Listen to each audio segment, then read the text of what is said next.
and away we go.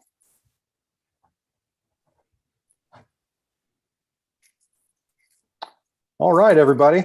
Welcome to the 5th episode of the DLT Sandwich. Appreciate everybody being here on this Monday. My name is Jeremy Fletcher. I am the CEO and co-founder of a little software company called Ledgerama. We are in the cryptocurrency business, and we built this fine application called Wallawallet right here, supporting HBAR and HTS tokens, all the good things in the Hedera world. We are an HBAR and HTS specific wallet. We launched in, November, December of 2020, and been going full steam ahead ever since. I'm happy to be joined this week by Sean Strainer from Drop. Really appreciate you dropping by. Tim, our main man in Kenya. Always happy to see that smiling face. Appreciate you being here, man. Also want to quickly thank, so we do every week with the DLT Sandwich here, we do these not only HBAR news and cryptocurrency news, but we do these token giveaways. We're currently giving away 10,000 jam tokens every week. So I want to thank Andrew Antar and the Tune.fm team for these awesome jam tokens. Super appreciate that. Otherwise we wouldn't have nearly as much fun for these folks out in Twitter land. So if folks out there are watching and you want to enter the chance to win the 10,000 jam tokens, hop on over to Twitter and check out @Wallawallet, and you'll find out the details there. You just got to retweet the thing, tag a friend, and you'll be entered to win 10,000 jam tokens. And we do this every week, so keep on coming back, folks. We appreciate you being here. And don't forget, if you do like what you see in the DLT Sandwich coming from Wallawallet and the folks at the HBAR Foundry like Sean and Tim and myself, give us a like, give us a thumbs up, and go ahead and subscribe to the channel. We appreciate everybody's help in that regard. All right, so Market Mondays, another brutal week in the cryptocurrency world. So a lot of fun and excitement since last Monday. Some cryptocurrencies, I think this is the first one that I was keenly aware of going dangerously near to zero. So having some interesting news out there in the HBAR world, and we'll get a little bit into the drama of Terra Luna and what happened in a later part of the show, where we talk about we kind of choose our own adventure and talk about whatever it is that we want to talk about. Like I said, we're mostly HBAR folks, but we definitely enjoy being in the crypto community. There's a lot of fine, intelligent folks in the space that are all, looking to do good things. So we respect all the other platforms out there as well, despite the fact that we do think that Hedera Network has the best chance of being the star of the show as we go down the road here. So total market cap down for the week on this gloomy Market Monday. Total market cap down about 15% from 1.5 trillion to 1.28 trillion. Bitcoin doing okay, being that kind of stepping in there as that, trying to be that store of value, down by 10%. HBAR struggling this week, down about 17%, but that being said, I got to say that the action is basically equivalent in the other competing coins that all floating around it. I mean, you're seeing basically the same kind of percentages, and HBAR consistently steady Eddie staying at that 34, 35 range on coin market cap. So, really steady Eddie. Fine to see that. So I'm going to get into some of the craziness that happened a little bit later in the show. But any comments on unfortunately, Brandon, the HBAR bull, who is normally with us on Mondays, last week and this week, he had some other obligations, so not able to join us. He does a fine job of doing the market analysis stuff, and I'm happy to have him do that. But at any rate, I imagine he'll be back with us next week. So any comments about the wild world of crypto markets this week? Well, first of all, it's just to feel so sorry. It's very sad when we see, of course, I don't have the facts, no any evidence to accuse or point fingers. We certainly don't have that. In the case of Terra Luna, it's horrendous. Just ordinary people, they're the ones who suffered, and the big guys went smiling to their banks, which is quite really sad. I really hope someday we find some sobriety in these markets where we could actually give back power to the ordinary people and just invert the story so that the ordinary people can do such things to big guys. Hopefully, we'll go easy on them. I hope Web3 will help will help that make that happen. Otherwise, it's really sad. But in the case of HBAR, even if it's the price has been low, again, I reiterate this point. I often said this many times. I'm not really worried because it actually gives a lot of companies, a lot of enterprises, a lot of individuals like you and me to build the actual use cases with it. So in the long term, I'm not really worried about the market noise with the HBAR price. Right. Yeah, the Terra Luna thing. Thanks for saying that, Tim, because it is really unfortunate for the folks that lost. I mean, you know, yeah, it's one of the, I mean, I think a lot of us out there can imagine ourselves in a position of being perhaps not well diversified. You know, cryptocurrency does have a tendency to be pretty tribal. Folks kind of pick their horse and go with it, and they go all in. You know, you know, as I've said before, of course, none of this is investment advice. We're just a bunch of people on YouTube sharing our opinions. They're educated opinions, but they're opinions nonetheless. But yeah, that, you know, of course, you talk to traditional market people from the financial world, and that, you know, diversification is kind of like, that's like 101, right? But that doesn't change but like you said, Tim, it is really unfortunate. And I've said this before. This number is a little bit stale, but when I pulled the number, it was 93% of people investing in cryptocurrency have no previous trading experience whatsoever. So, I mean, the chances of emotional trading out there are very high. And people just get absolutely taken to the house when they're, you know, buying when the things look like everything's going to the moon forever. And then, you know, and then selling at these low points. And then, of course, not doing due diligence and not doing research and doing research and, you know, and finding that, you know, that they're willing to take certain risks and then wind up getting their hands slapped. It is painful to see. So, you know, I don't know what the answer is. Sometimes, you know, it seems like this is a little bit of, you know, or at least, you know, in the US, you know, in a capitalist system, it seems like this is a little bit of kind of a not so delicious dose of your own medicine kind of thing, where, you know, if you fall vulnerable to these you know, to markets without doing your due diligence, yeah, it leaves you vulnerable. But yeah, so really, you know, apologies for anybody out there that may have lost their shirt, but chin up and on we go. The show must go on. How about you, Sean? What are you seeing in these markets? What are you thinking about these days? Well, I think we mentioned it last week, and again, I think the whole definition of a stable coin, you know, needs to be redefined, right? Because, you know, there's nothing stable about an unproven algorithm, you know, that Terra Luna UST provided. So right. I think it's going to be a flight towards transparency and stability. We personally at Drop are looking and getting behind, you know, Circle and USDC. We're going to be launching that later this week or over the weekend.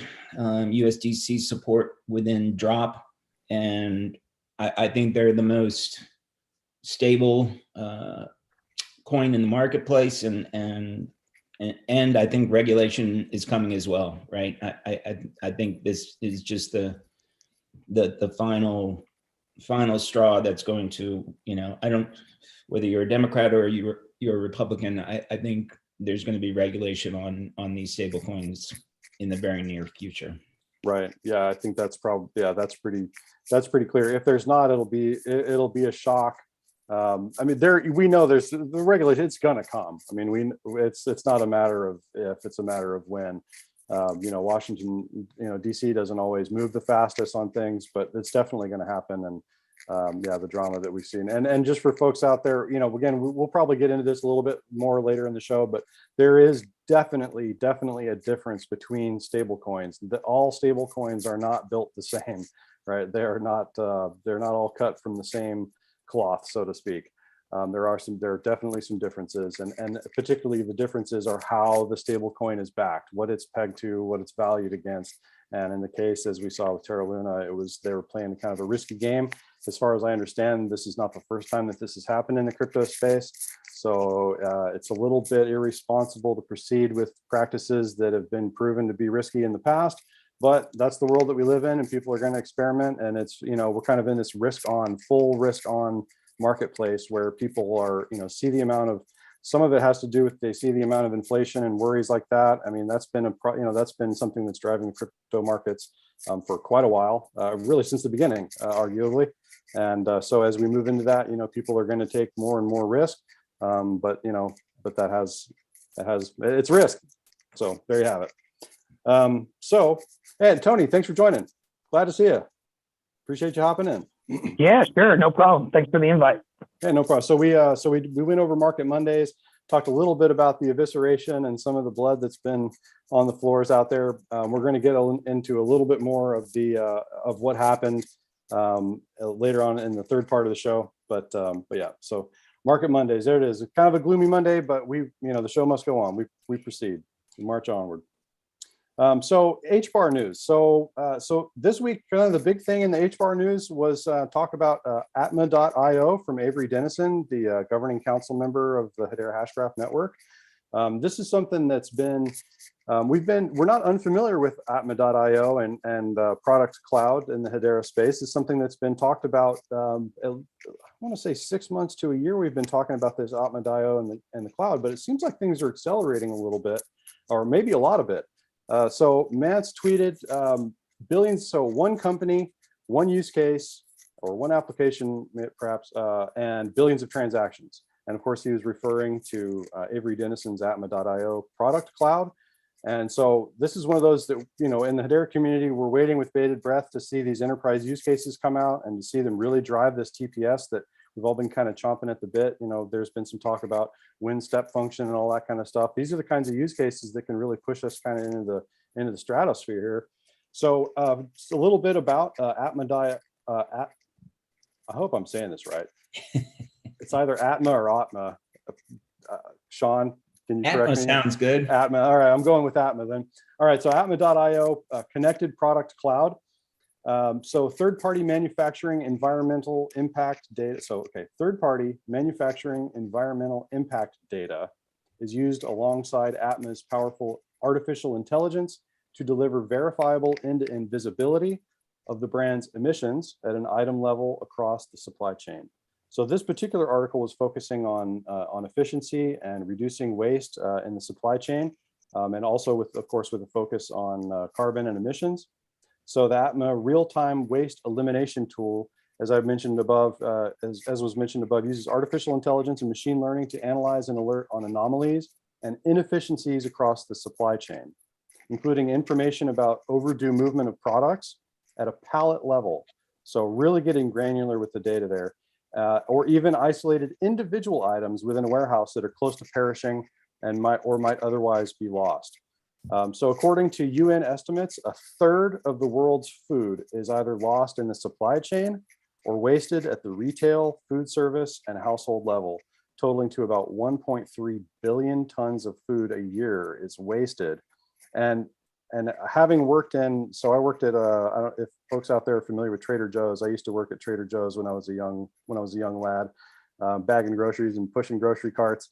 And I saw that at Trader Joe's. I mean, every morning, 4:30, 5 o'clock in the morning, and you just got grocery carts. I mean, just a wall of grocery carts full of food that is perishing and it's just thrown in the dumpster. I mean, it literally just goes to waste. So, and in the past, I think, and it's the same thing in restaurants too. My dad ran a restaurant. It's just the amount of food that you saw go in the trash was it'd make you kind of sick.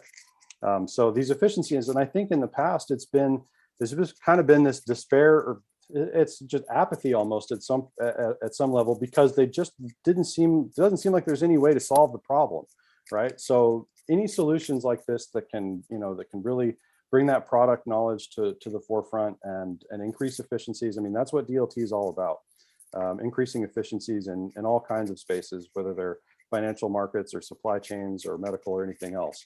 So pretty exciting. And of course, we get down to, so let's see, in the year since the launch of Atma.io, there's been strong adoption by brands across numerous industries. And this is all taken from the Avery Dennison website, by the way.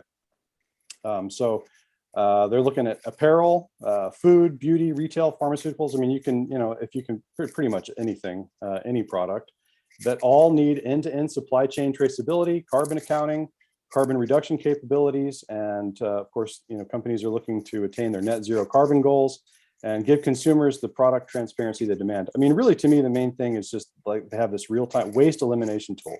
I mean, regardless of how you feel about carbon credits and all these things, improving efficiencies in something like a supply chain, especially something as important as food, is incredibly important. And exciting for the Hedera network is this comment down here. Avery Dennison SmartTrack and co-founder of Atma.io says, "We're excited to start pushing billions of item-level data transactions through the Hedera network to deepen the connection between physical and digital worlds and enable our customers to continue leading and sustaining in traceability." So a nice direct mention there of the technology. We're not playing dodgeball. We're not sure which network they're talking about. We think it's us. None of that stuff. I mean, it's mentioned right here in the quote. I'm excited to start pushing billions of item level data. So, so win step function. I don't know. I don't have the crystal ball, but this is the kind of thing that gets people in the Hedera network or in the space excited for sure. So, any comments about Atma and the news there about Atma? Maybe a little bit more detail or insight.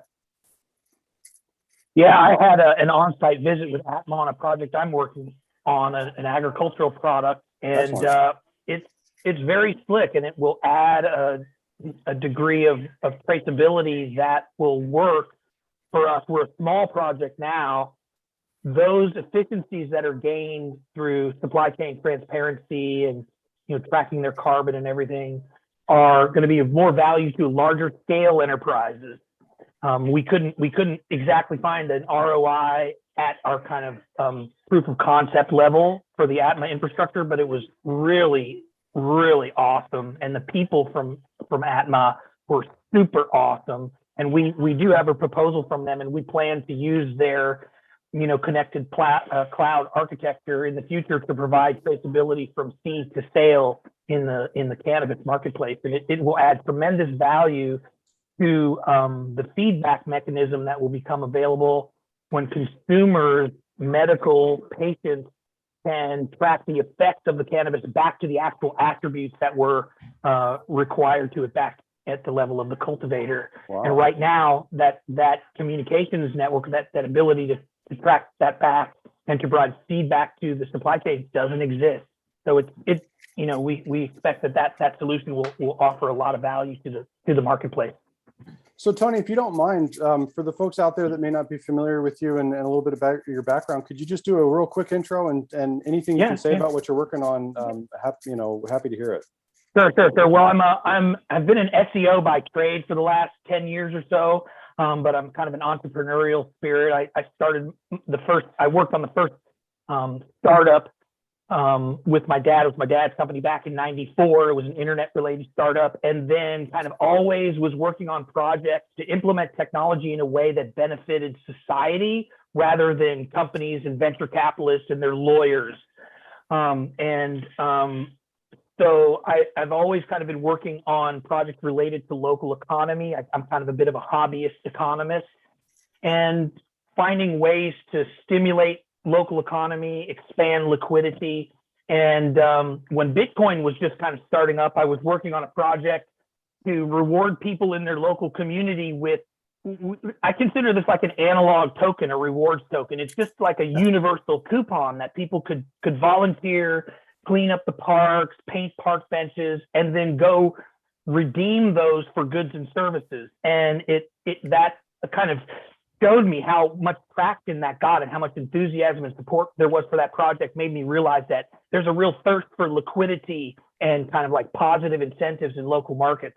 So that was like in 2012, and I always wanted to move it to the cell phone or to the smartphone, but the technology really was never there. And watching Bitcoin and the blockchain come along through the evolution through 2017 or so came around, and I never felt that the infrastructure had the performance kind of nature and qualities to be able to invest in an enterprise solution. And I still don't feel like any of those other chains really have the reliability that I can invest in to create a solution that people are going to rely on until I met Hedera. So that was in 2017. And I was like, wow, I think this network actually is good enough that I think I can do some of the things that I want to do. So since that time, I've just kind of been calibrating my thinking and expanding my connections, and we're working on, this cannabis project came up as kind of a proof of concept opportunity to work with an existing micro economy of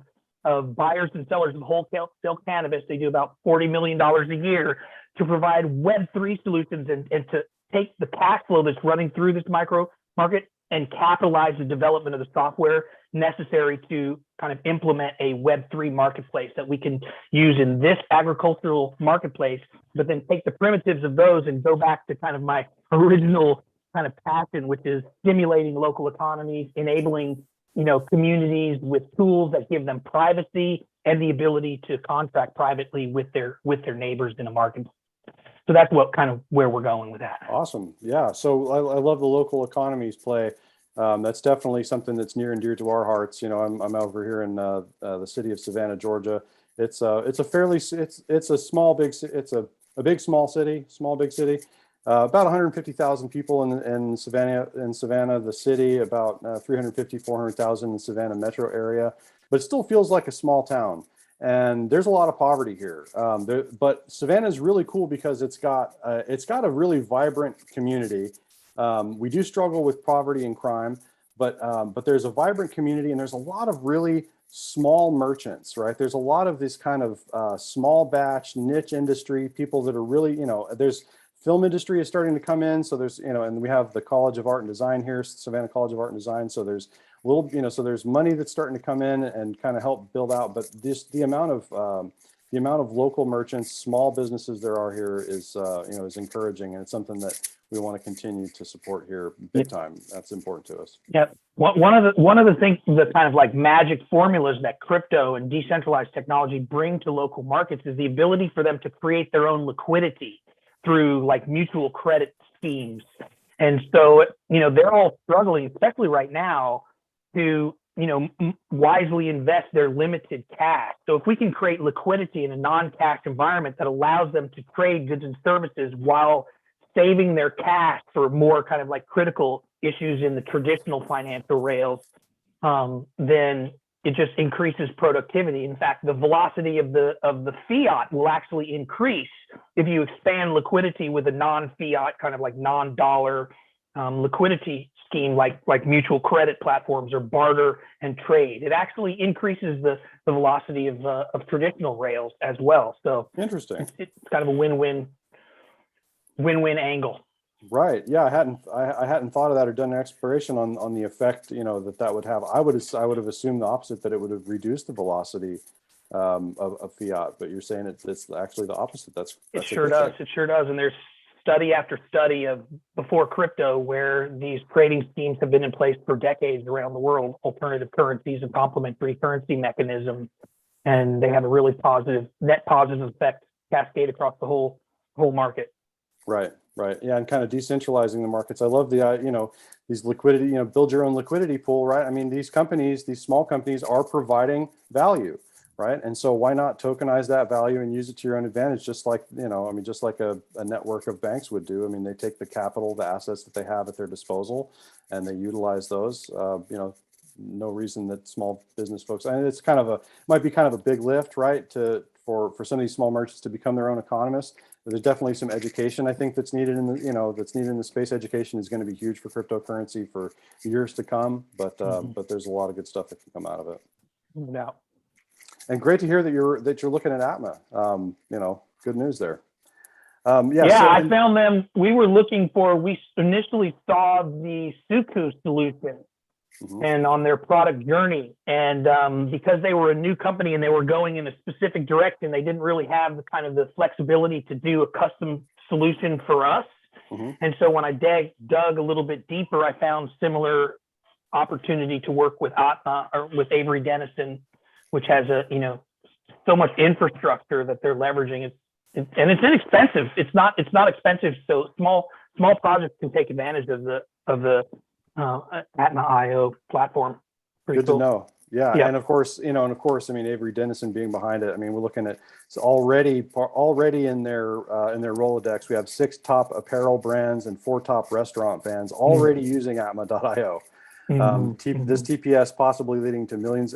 And one of the things, so this was something that Brandon, the HBAR bull, mentioned in his video, was the amount of the TPS that's being driven by that could be driven by applications like this. And we're talking millions upon, potentially hundreds of millions of dollars in transaction revenue for the Hedera network. So suddenly we see the Hedera network begin to thrive and not only survive, but thrive in its own right as a network based off of the transaction fees that it's able to pull in. And of course, that's one of the main concerns is, is any of these new platforms, because they're all so new, we have to look with an inquisitive eye and ask, are they sustainable? And this is where we start to see the evidence that yes, in fact, it is sustainable, scalable, and even profitable. So good stuff. So in other news, looking at the Stater staking platform, and with the unfortunate demise of Terra Luna, HBAR is now the marquee platform for the Stater staking platform. So and the APY, I mean, of course, they're, with the good graces of the HBAR Foundation, they're able to do some incredible APY over at Stater. So people might want to take a look at it if you've got a couple HBAR laying around that you don't mind putting into a staking application. As far as I know, that currently there's no way to unstake yet. So you may not want to throw all your eggs in one basket there. But 50%, I mean, the HBAR Foundation is being very generous, and so is Stater. So people might want to check that out. And happy to see HBAR, as some of the others fall, when one door closes, another door opens. So HBAR now taking over as the marquee platform, replacing Terra Luna in that regard.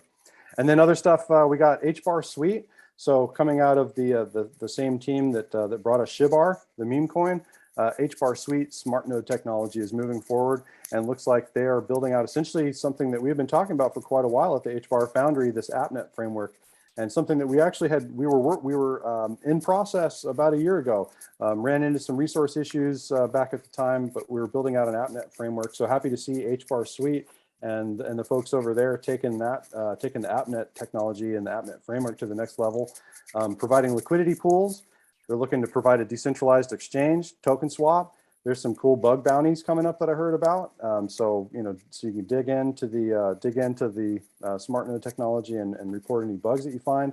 And it looks like the first liquidity pool that they're going to offer is going to be their token, their HTS token, H Suite, and HBAR. So the pair will be H Suite and HBAR, kind of as an intro, kind of kick it off use case. And from what I understand, they're expecting that first liquidity pool to become available in June. So right around the corner. Big news coming out of H Suite as well.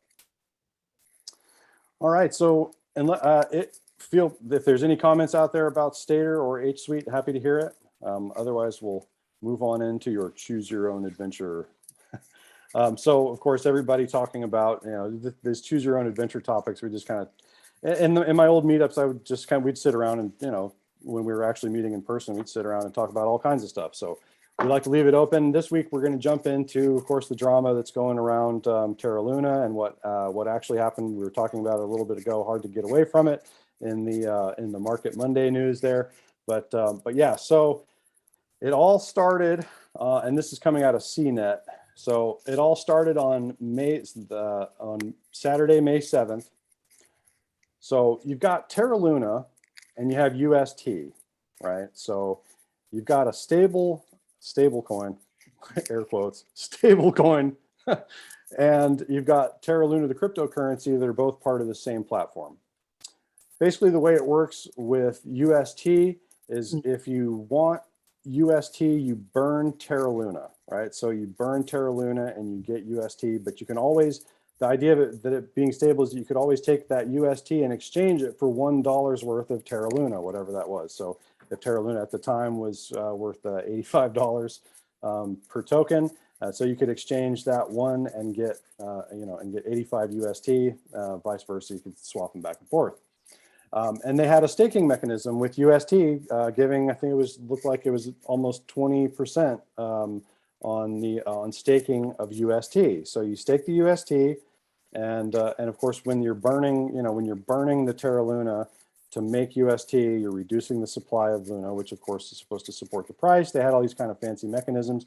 And also to back the pool of UST that was staked, they had bought some Bitcoin and some other digital assets to kind of give everybody the warm and fuzzies, feeling like they were okay because at least they had something backing it other than backing itself. It's kind of strange to have a stable coin that's pegged to itself in a way. It's like it's the same network, but that already starts to get a little like, what are we doing here? Kind of some of this mad science. I mean, in cryptocurrency, people on the street kind of, I don't get cryptocurrency. I said, it's okay because it's all right that I understand that you don't get it, because if you combine high-end technology with mad scientist economics, and there you go. Yeah, that's what a lot of this cryptocurrency is, kind of high-end tech with mad scientist financial tech, with mad scientist financial experiments. But at any rate, so they had some staking mechanism where you would lock up your UST, right? Well, over 2 billion worth at one time, 2 billion worth of UST was unstaked, taken out of the Anchor protocol, and basically hundreds of millions of it basically was immediately sold, right? So 2 billion, I mean, it's a huge chunk, right? And so that started this avalanche, right? It was, yo lady, who, and here comes the avalanche, 2 billion taken out. And then suddenly everything went topsy-turvy. People started selling unfortunately, the value of the UST, which is supposed to be at $1. See, there was all kinds of problems with this $1.99, and traders playing arbitrage against it, these algorithmic traders and these, high-end traders taking advantage of the arbitrage opportunities. But at any rate, these huge sells pushed the price down to 91 cents. And then it just became, so now once the avalanche started to fall, then it just becomes the pool of piranhas, right? I mean, it's just everybody trying to get out of the way before the last guy, and it just absolutely collapsed on itself. Traders tried to take advantage of the arbitrage, exchanging 90 cents worth of UST for $1 worth of Luna, but a speed bump appeared when only $100 million worth of UST can be burned per Luna per day. So so you get a bunch, it's like, so if you can imagine this funnel, right? And you've got all the fish, right, getting funneled down, and then they got this bottleneck, and you can imagine the frenzy there trying to get out. I mean, people just sell, get out. And unfortunately, it just absolutely collapsed the price. I've shown, I've shown some friends and family the charts for Terra Luna, and it's the saddest thing I've ever seen. I've never seen anything like it. Was there a single whale involved in kind of a malicious action? That's kind of as I understand what has happened here. Right. So some have speculated that an attacker attempted to break UST in order to profit from shorting Bitcoin. So now keep in mind, Bitcoin is one of the assets that was kind of helping prop up the value of UST. And, I feel like it was more of a, I don't want to call it a marketing gimmick, but they had some assets backing it up. But again, like fractional reserve banking, it just wasn't anywhere near enough to cover all their bets if there was a call, if there was a bank run, so to speak. So at any rate, and of course, Bitcoin hasn't been doing all that great either. So in the midst of them selling off Bitcoin, right, to try and cover their losses, people are shorting Bitcoin like crazy. And of course, that's driving the price of Bitcoin down even more. And the avalanche just picks up steam, and basically the end of the story we know is that it's down to zero. I mean, it's still trading around. It gained like 200 and some odd %. It bounced back from being like 500 ranked coin to back up to like 200. I don't know. What I read, it looked like the blockchain's been halted altogether. So I don't know. It's one of those, some people saw it as an opportunity, because if it bounces back to $1, well, hey, I bought $1 million at, when it was at 0.0004 cents or something. But that's a dangerous, I mean, I remember back in, you guys remember the BitConnect? Yes. So, yeah. Just the memes afterwards. I wasn't really into it at the time, but the memes afterwards are just hilarious. They are. And at the end of that story, there was Bitcoin. I mean, BitConnect was dead, right? It was like declared, like, it collapsed, but people were still buying it, and it was just so funny, because there for a period of like a week or two, it was like the true believers, right? It was kind of became this joke of like the poor people, you got to do your research, folks. It's It's evolved. It might come back as something different, but it's not going to bounce back. I think there's a famous quote from the internet bust, have you ever seen a dead cat bounce? And the answer is no. Yeah, that's right. That's right. Oh man. So yeah, so if would-be attackers created a large position in UST, the stable coin on the Terra Luna network, UST, and then unstaked 2 billion at once, it basically depegged UST, which means that Terra's team would have to sell portions of its Bitcoin reserve to repeg the stable coin. And once investors saw that the UST lost its peg, they rushed to unstake and sell their UST, which required more Bitcoin reserves to be sold, adding further sell pressure and in-game match, set, match, done. I think they sold $3 billion worth of Bitcoin in the final attempt to save it. And now the foundation is left with just $9.2 million worth of Bitcoin, which they're trying to figure out how they can distribute to the folks that were completely devastated. Wow. What was the market cap before the fall? I want to say it was like 50 billion. It was a lot. Yeah, it was 85 a token. Yeah, it was somewhere in the 40 to 50 billion range. It was big.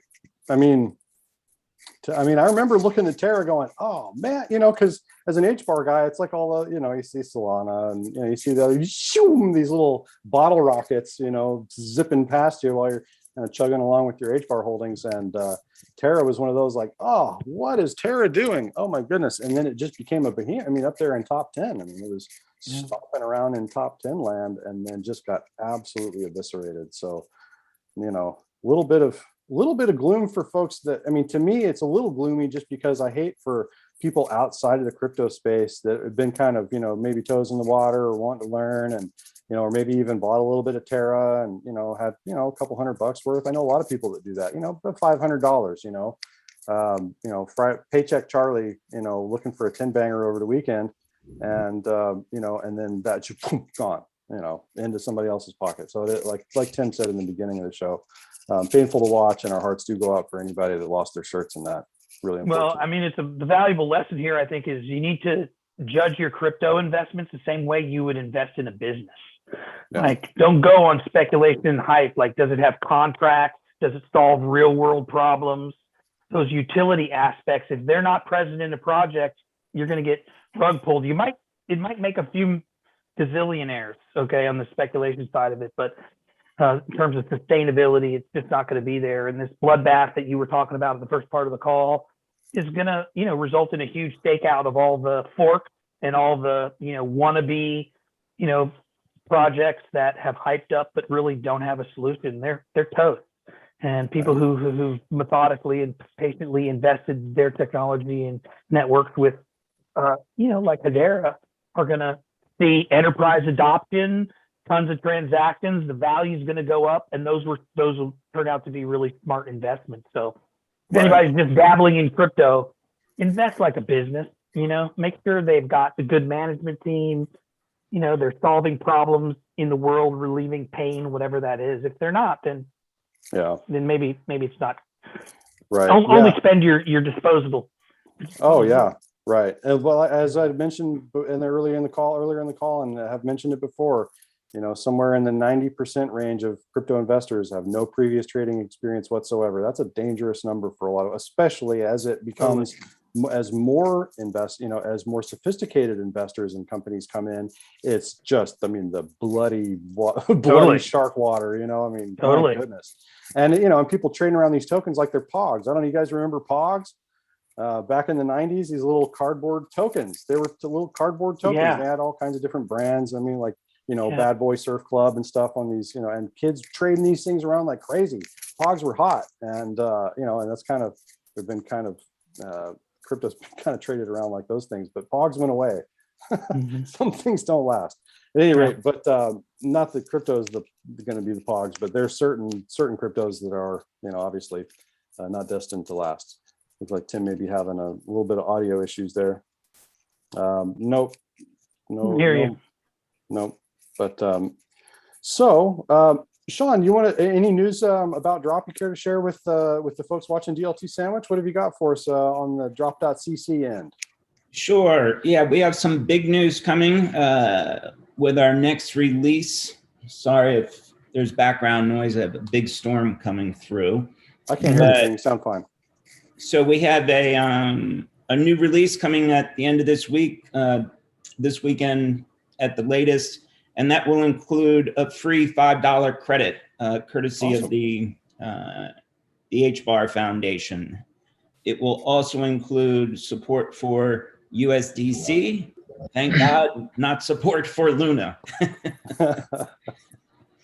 We're excited. We're excited about our partnership with Circle, and again, even when you compare Circle, to Tether,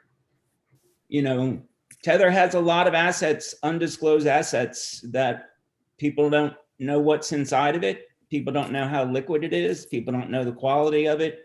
So, again, I think there's going to be a serious flight to transparency and real stability, right? Yeah. And Sean, what's the main differentiating factor that you see as the way that, the difference, right, between USDC and the UST stable coin that was out there? There's definitely differences for folks out there that may not be aware of the differences between something like UST and USDC, and why we consider USDC, basically the folks that I associate with, we really consider USDC to be the creme de la creme of stable coins. And Jeremy Allaire, the CEO of Circle, just knocking out of the park, doing fantastic work, right there arm in arm with regulators and up there in Washington, D.C., really pushing for sanity in the crypto markets and sanity in the regulatory space. But yeah, what do you see as being the primary differentiating factor there, Sean?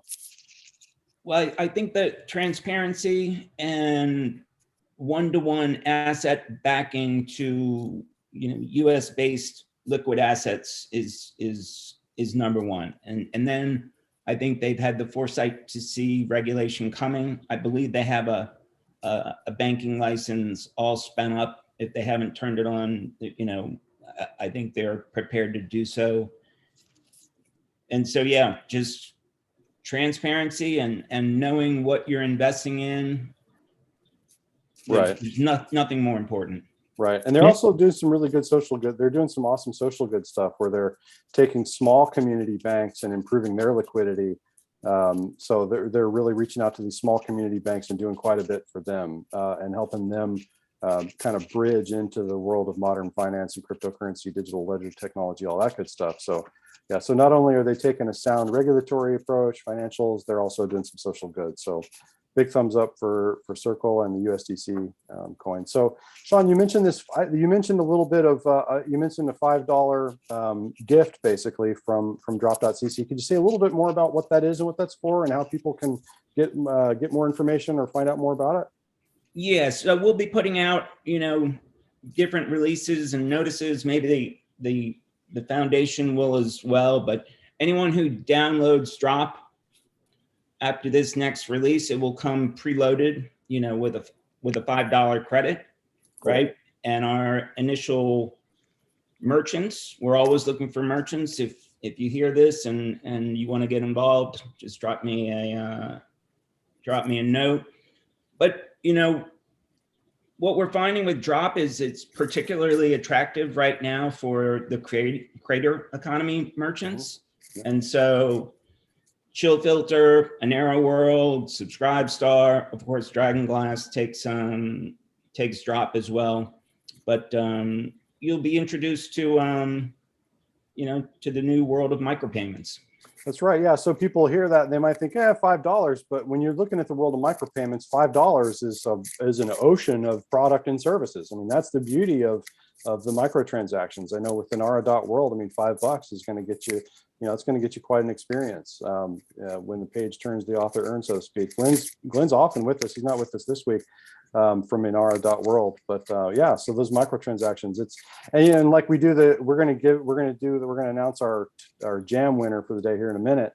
10,000 jam tokens is not a big sum of money, right? The idea is that we want to get we want to get this awesome technology, this awesome crypto into people's hands. You know, Hedera, both HBAR and Hedera tokens. I mean, the speed and the finality. I mean, it's ABFT, all the things that you would want out of a cryptocurrency platform. You know, with the strong, solid governance model. I mean, it's just, you know, it's second to none in my opinion, of course. And we want people to get this in their hands so they can just see how easy and how fast it is and how reliable. Of course, we know that we have a lot of work to do in the space. It's early, you know, these are early days. You know, something, you know, people are in this world, people are accustomed to technology that's just, you know, snap your fingers and it's right there. So, and there are definitely some usability things. You know, we're working through issues in the cryptocurrency space in general, and obviously the market's going through growing pains as well. But we're in it for the long haul, and looking forward to the future for sure. All right, so unless there's any other news or if there's anything y'all want to get into, happy to do it. Otherwise, I'm going to go and find out who our winner of the week is, if I can find it. Who is the 10,000 Jam winner? All right, so this week, 10,000 Jam tokens, drum roll please, going to @13HBAR Twitter. So we got .13.HBAR at 13HBAR. I'm guessing that's probably the level that he bought HBAR at, but at 13HBAR, congratulations.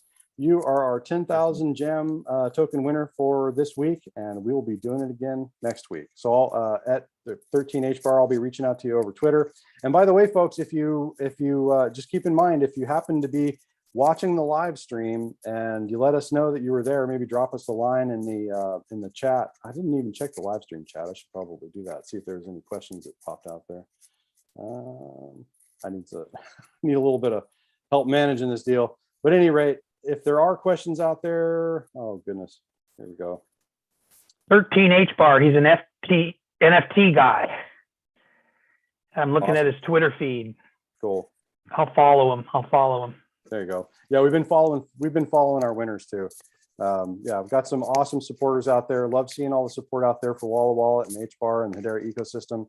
So again, my name is Jeremy Fletcher. This has been another episode. This is episode 5 of the DLT Sandwich. Rocking and rolling. Happy to have everybody. Really appreciate everybody's time. And I want to give a shout out to, again, to Andrew Antar and the folks over at Tune.fm for giving us these awesome Jam tokens to promote and help spread the word about HTS tokens. And we shall see all you folks next time. Tune in. We'll be here next week. Yep. Right. When does the drop wallet come out, Sean? Late this week. All right. We're looking for it. This weekend. All right, good deal. Well, maybe if you got time, Sean, you know, you're welcome. You're always welcome to come back on these Monday calls and share news about drops. So if you got, you know, we look forward to hearing again from you. And don't forget, folks, get your hands on some. What is it? Are you distributing it in HBAR? $5 in HBAR and drop? It comes as a credit. And then the merchant can either, you know, take it as HBAR, US dollars, or USDC. Yeah. Very cool. Very cool. I like it. All right. Have a great week, everybody. We'll talk to you soon. Thanks, Jeremy. Thanks for having me on. Hey, no problem. Anytime. We'll see you next time. Bye. Take care, fellas.